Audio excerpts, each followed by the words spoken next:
యువతకి మరీ చెప్తున్నాను, ఓటు అనేది కేవలం హక్కుగానే కాకుండా అది బాధ్యతగా మీరు అంతా దాన్ని వినియోగించుకోవాలి. వినియోగించుకోవడం మూలంగా అధికారులకి ఎవరైతే వస్తారో వాళ్ళు కూడా బాధ్యతగా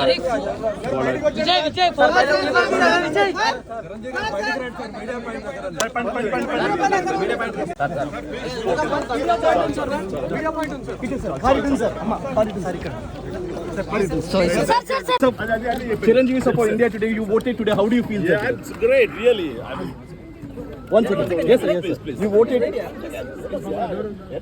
Sir, you voted today. How do you feel, sir? It's great, really. A lot of satisfaction. I've made use of my vote power. And tomorrow, wishing good luck to your brother. Good luck to your brother. Of course, obviously, yeah. My best wishes will be there for my brother Pawan. Thank you so much, sir.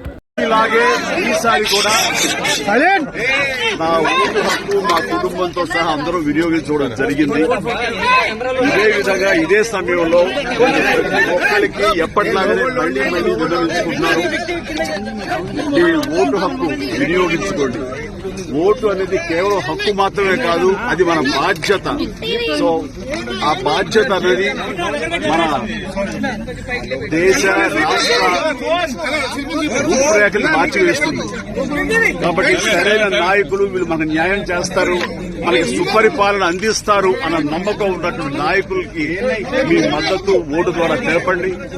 ఆ తర్వాత మన అభివృద్ధిని రావడానికి, అభివృద్ధి పథంలోకి మన దేశం కానివ్వండి రాష్ట్రంగానే వెళ్ళటానికి మీరు దోహదపడేవాడు అవుతారు. So please make use of your vote power.